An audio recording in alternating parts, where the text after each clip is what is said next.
বিসমিল্লাহির রহমানির রহিম। বাংলাদেশ জাতীয়তাবাদী দল বিএনপির বর্ধিত সভায় উপস্থিত বিএনপির জাতীয় স্থায়ী কমিটির সম্মানিত সদস্যবৃন্দ, উপস্থিত প্রতিনিধিবৃন্দ, সারা দেশ থেকে আগত বিএনপির ডেলিগেটবৃন্দ এবং সারা দেশে বিএনপির লক্ষ কোটি কর্মী, সমর্থক, শুভার্থী, শুভাকাঙ্ক্ষীবৃন্দ, আসসালামু আলাইকুম। বাংলাদেশের গণতান্ত্রিকামী জনগণের আশা আকাঙ্ক্ষার প্রতীক বাংলাদেশ জাতীয়তাবাদী দল বিএনপির বর্ধিত সভা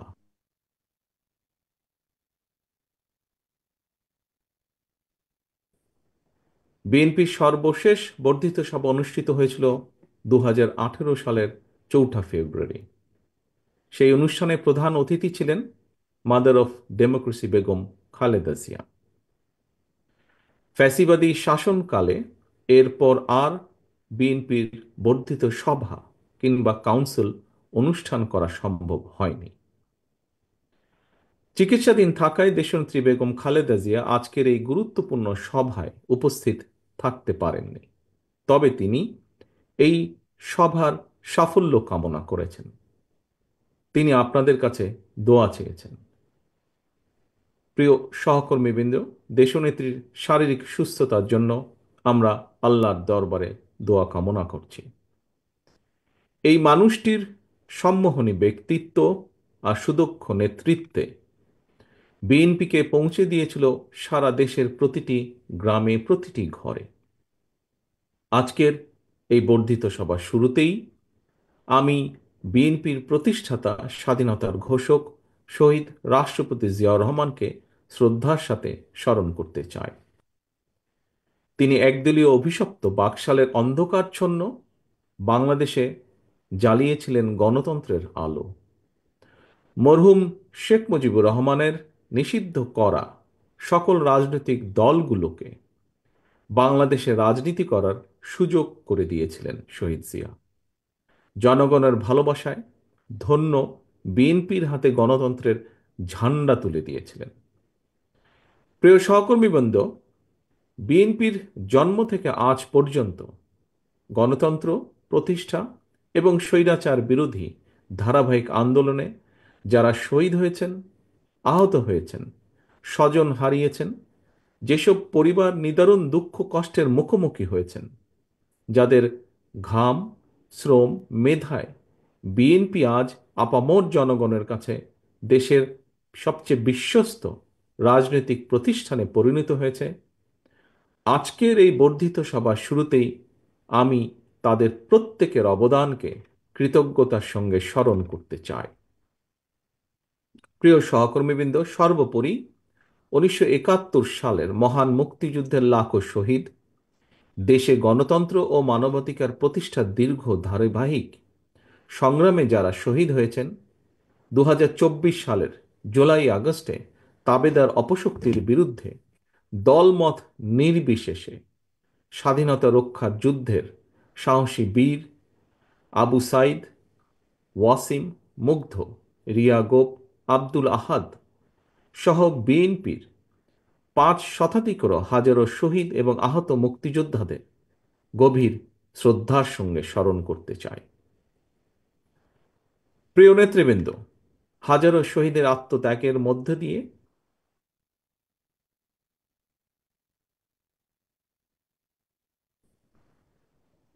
গণহত্যাকারী ফ্যাসিস্ট হাসিনা দেশ ছেড়ে পালানোর পর দেশে গণতান্ত্রিকামী মানুষের সামনে বাংলাদেশকে পুনর্গঠনের এক অপার সম্ভাবনার দ্বার উন্মুক্ত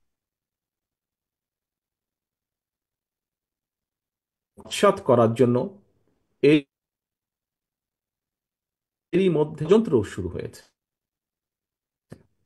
সুকৌশলে সুকৌশলে রক্ত পিচ্ছিল রাজপথে গড়ে ওঠা জাতীয় ঐক্য এবং জাতীয় নির্বাচনের পরিবেশ বিনষ্টের অপচেষ্টা চলছে। জাতীয় ঐক্য এবং জাতীয় নির্বাচনের পরিবেশ বিনষ্টের চক্রান্তের বিরুদ্ধে আমি আজ দেশের কৃষক, শ্রমিক জনতা, আলেম ওলেমা, পীর মাশায়েখ তথা সকল শ্রেণী পেশার মানুষকে আপনারা আজ এখানে যারা উপস্থিত হয়েছেন, আপনাদের প্রত্যেকের মাধ্যমে তাদেরকে সতর্ক থাকার আহ্বান এবং অনুরোধ জানাই। যারা বাংলাদেশকে তাবেদার রাষ্ট্র বানিয়ে রাখতে চেয়েছিল, তাদের ষড়যন্ত্র কিন্তু এখনো থেমে নেই। সংস্কার কিংবা স্থানীয় নির্বাচন, এসব ইস্যু নিয়ে জনগণের সামনে এক ধরনের ধূম্র জাল সৃষ্টি করা হচ্ছে। রাষ্ট্র এবং রাজনীতিতে সংস্কার একটি ধারাবাহিক প্রক্রিয়া। বিএনপির কাছে সংস্কারের ধারণা নতুন কিছু নয়। সরকারে কিংবা বিরোধী দলে বিএনপি যখন যে অবস্থানেই দায়িত্ব পালন করেছে, জনগণের আকাঙ্ক্ষাকে ধারণ করে সময়ের পরিপ্রেক্ষিতে সব সময় রাষ্ট্র, সরকার ও রাজনীতিতে প্রয়োজনীয় সংস্কার করেছে বিএনপি এবং করার চেষ্টা অব্যাহত রেখেছে। 1975 সালের 7ই নভেম্বরের পরে দেশে বহুদলীয় গণতন্ত্র প্রতিষ্ঠা, সংবিধানে পঞ্চম সংশোধনের মাধ্যমে মুক্তিযুদ্ধের আকাঙ্ক্ষার প্রতিফলন, 1991 সালে দেশে সংসদীয় সরকার প্রতিষ্ঠা, এই সবই ছিল রাষ্ট্র রাজনীতির ময়দানে যুগান্তকারী সংস্কার। এছাড়াও বিভিন্ন মেয়াদে রাষ্ট্র পরিচালনার দায়িত্বে থাকাকালে বিএনপি সরকার স্কুল কলেজে বিনা বেতনে মেয়েদের শিক্ষার সুযোগ সৃষ্টি, রাষ্ট্র ও সমাজে মুক্তিযোদ্ধাদের যথাযথ মূল্যায়ন নিশ্চিত করতে মুক্তিযুদ্ধ মন্ত্রণালয় প্রতিষ্ঠা, বিশ্বের তথ্য প্রযুক্তির সঙ্গে তাল মিলিয়ে বাংলাদেশকে প্রস্তুত রাখতে বিজ্ঞান এবং তথ্য প্রযুক্তি বিষয়ক মন্ত্রণালয় প্রতিষ্ঠা, প্রবাসী বাংলাদেশিদের কল্যাণ নিশ্চিত করতে প্রবাসী কল্যাণ ও বৈদেশিক কর্মসংস্থান মন্ত্রণালয় প্রতিষ্ঠা, সবগুলোই ছিল রাষ্ট্র ও সরকারে কয়েকটি গুরুত্বপূর্ণ সংস্কার। প্রিয় সহকর্মীবৃন্দ, এই ধরনের আরো বহু সংস্কারের উদাহরণ আমরা উপস্থাপন করতে পারব। তবে ষড়যন্ত্রের পথ ধরে পলাতক গণহত্যাকারী স্বৈরাচার রাষ্ট্র ক্ষমতা দখলের পর সংস্কারের সকল পথ বন্ধ করে দেয়। বাংলাদেশকে চিরতরে তাবেদার রাষ্ট্রে পরিণত করে রাখতে গত 1.5 দশকে দেশের শিক্ষা ব্যবস্থাকে প্রায় ধ্বংস করে দিয়েছিল, দেশের প্রতিরক্ষা ব্যবস্থাকেও নাজুক করে তুলেছিল। টাকা পাচার আর লুটপাট চালিয়ে দেশের অর্থনীতিকে ভঙ্গুর করে দিয়েছিল। অকার্যকর করে দেওয়া হয়েছিল দেশের সকল সাংবিধানিক এবং বিধিবদ্ধ প্রতিষ্ঠান। জনগণের ভোটের অধিকারকে হরণ করে জনগণকে রাজনৈতিকভাবে ক্ষমতাহীন করে দিয়ে দেশের স্বাধীনতা সার্বভৌমত্বকে বিপন্ন করে তুলেছিল। এমন পরিস্থিতিতে রাষ্ট্র, সরকার এবং রাজনীতির গুণগত পরিবর্তনের লক্ষ্যে mother of democracy Begum Khaleda Zia 2017 সালে ভিশন 2030 দিয়েছিলেন। এরই ধারাবাহিকতায় 2022 সালে বিএনপি 27 দফা কর্মসূচি ঘোষণা করে। পরবর্তীতে গণতন্ত্রের পক্ষের রাজনৈতিক দলগুলোর সঙ্গে মত বিনিময়ের মাধ্যমে ঘোষণা করা হয় 31 দফা কর্মসূচি। এই 31 দফা নিয়ে বর্তমানে বিএনপির উদ্যোগে সারা দেশে চলছে জনগণের সঙ্গে সংলাপ। প্রিয় সহকর্মীবৃন্দ, রাষ্ট্র, সরকার, রাজনীতি এবং রাজনৈতিক দল মেরামতের জন্য 31টি হলেও দফা 31টি হলেও এর চূড়ান্ত লক্ষ্য একটি, এবং সেটি হলো একটি নিরাপদ, গণতান্ত্রিক, মানবিক বাংলাদেশ বিনির্মাণ। ঠিক তেমনি এর উদ্দেশ্য একটি, সেটি হলো রাষ্ট্র ও সমাজে জনগণের রাজনৈতিক এবং অর্থনৈতিক ক্ষমতায়ন নিশ্চিত করা। এটি নিশ্চিত করা না গেলে স্বাধীনতা, সার্বভৌমত্ব, গণতন্ত্র, নিরাপত্তা, সমৃদ্ধি কোনোটি টেকসই হবে না। রাষ্ট্রের স্বাধীনতা এবং নিরাপত্তার জন্য জনগণের রাজনৈতিক ক্ষমতায়নের কোনোই বিকল্প নেই। রাষ্ট্র এবং সমাজে জনগণের রাজনৈতিক ক্ষমতা নিশ্চিত করার পূর্ব শর্ত হল প্রতিটি নাগরিকের ভোট প্রয়োগের অধিকার বাস্তবায়ন এবং এ লক্ষ্যেই একটি রাজনৈতিক দল হিসাবে বিএনপি বারবার জনগণের ভোটে জনগণের কাছে দায়বদ্ধ সরকার প্রতিষ্ঠা করার লক্ষ্যে জাতীয় নির্বাচনের দাবি জানায়। একজন রাজনৈতিক কর্মী হিসাবে আমি বিশ্বাস করি আজ এবং আগামী দিনের রাজনীতিতে বিএনপির এই ৩১ দফা হচ্ছে একটি বৈষম্যহীন গণতান্ত্রিক মানবিক বাংলাদেশ প্রতিষ্ঠার সনদ। তবে এই ৩১ দফাই শেষ কথা নয়। সময়ের প্রয়োজনে রাষ্ট্র, সরকার, রাজনীতি ও রাজনৈতিক দলের সংস্কারের জন্য এই ৩১ দফাতেও সংযোজন বিয়োজনের সুযোগ রয়েছে। এমনকি বিএনপির ৩১ দফার সঙ্গে বর্তমান অন্তর্বর্তীকালীন সরকারের সংস্কার প্রস্তাবের খুব বেশি ইস্যুতে মৌলিক বিরোধ নেই। সম্মানিত নেতৃবৃন্দ, বিভিন্ন সময় জাতীয় নির্বাচন নিয়ে প্রধান উপদেষ্টার বক্তব্য জনমনে ইতিবাচক ধারণা সৃষ্টি করলেও জাতীয় নির্বাচন নিয়ে কোনো কোনো উপদেষ্টার বিভ্রান্তিমূলক বক্তব্য, মন্তব্য স্বাধীনতাপ্রিয় গণতান্ত্রিকামী জনগণের জন্য হতাশার কারণও হয়ে উঠেছে। অন্তর্বর্তীকালীন সরকারের প্রতি বিএনপি সহ গণতন্ত্রের পক্ষের সকল রাজনৈতিক দলের নিঃশর্ত সমর্থন থাকলেও সরকার এখনও তাদের কর্মপরিকল্পনায় অগ্রাধিকার নির্ধারণ করতে পারছে না বলেই মনে হচ্ছে। সারা দেশে খুন, হত্যা, ধর্ষণ, চুরি, ছিনতাই, রাহাজানি বেড়েই চলেছে। বাজার সিন্ডিকেটের কবলে পড়ে নিত্য প্রয়োজনীয় দ্রব্যমূল্য নিয়ন্ত্রণহীন। বর্তমান অন্তর্বর্তীকালীন সরকার এখনও মনে হয় দেশের আইন শৃঙ্খলা পরিস্থিতির উপরে সম্পূর্ণ নিয়ন্ত্রণ প্রতিষ্ঠা করতে পারেনি।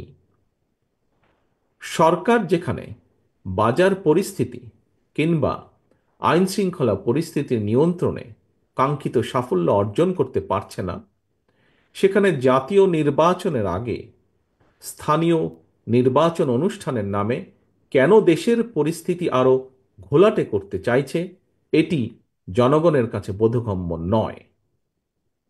গণতন্ত্রকামী জনগণ মনে করেন স্থানীয় নির্বাচন অনুষ্ঠিত হলে সেটি হবে সারা দেশে পলাতক স্বৈরাচারের দোসরদের পুনর্বাসনের একটি প্রক্রিয়া, যা সরাসরি গণ অভ্যুত্থান আকাঙ্ক্ষা বিরোধী। গণহত্যাকারী, টাকা পাচারকারী, দুর্নীতিবাজ মাফিয়া চক্রকে পুনর্বাসন প্রক্রিয়ার এই ফাঁদে বিএনপি পা দেবে না, বিএনপি পা দিতে পারে না। প্রিয় সহকর্মীবৃন্দ, বিএনপি জনগণের কাছে প্রতিশ্রুতিবদ্ধ আগামী জাতীয় নির্বাচনে বিএনপি জনরায় রাষ্ট্র পরিচালনার দায়িত্ব পেলে গণহত্যাকারী মানবতা বিরোধী অপরাধীদের বিচারের মুখোমুখি করবে। অন্তর্বর্তীকালীন সরকারের প্রতি আহ্বান, সারা দেশে গণহত্যাকারীদের দোসর মাফিয়া চক্রকে পুনর্বাসনের স্থানীয় নির্বাচন অনুষ্ঠানের পরিকল্পনা থেকে সরে আসুন। অবিলম্বে আগামী দিনগুলোর জন্য অন্তর্বর্তীকালীন সরকারের সুনির্দিষ্ট কর্মপরিকল্পনার রোডম্যাপ ঘোষণা করুন।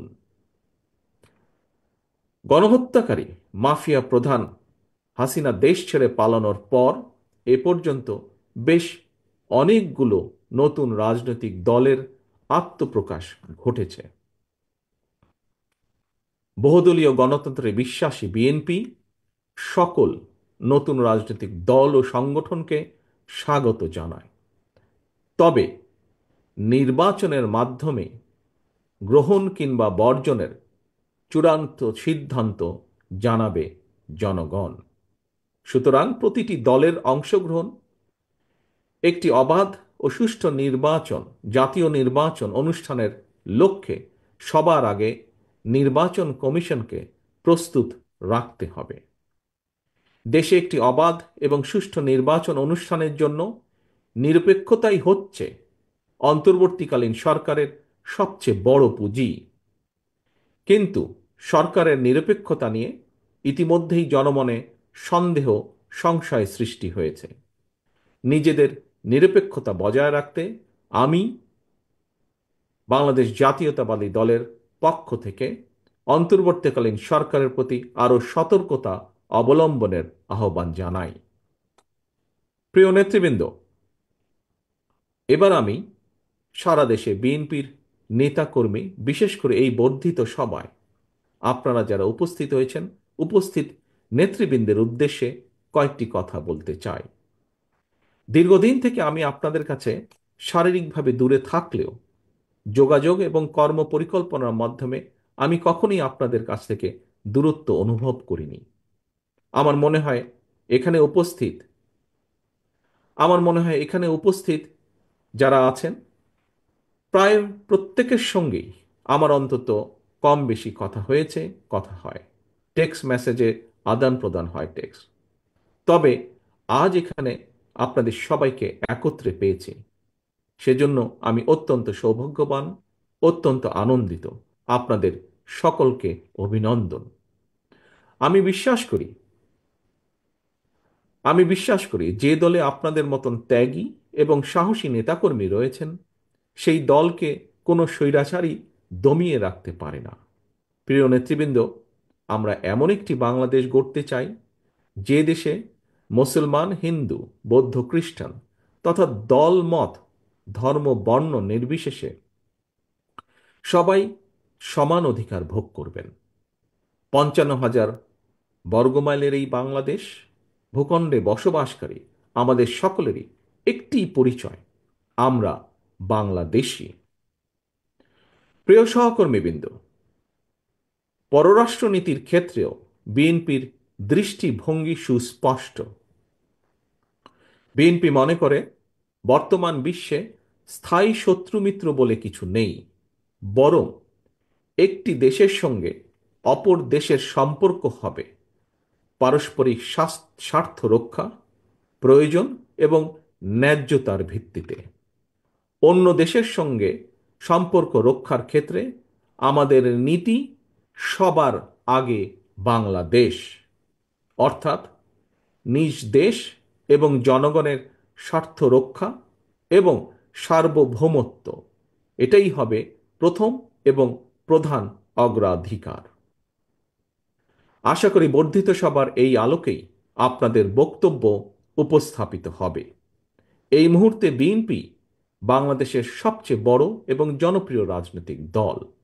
সুতরাং বিএনপির কাছে জনগণের যেমন আশা, ভরসা, প্রত্যাশা রয়েছে, একই সঙ্গে বিএনপির বিরুদ্ধে ষড়যন্ত্রকারীরাও কিন্তু থেমে নেই, তাদের চক্রান্ত থেমে নেই।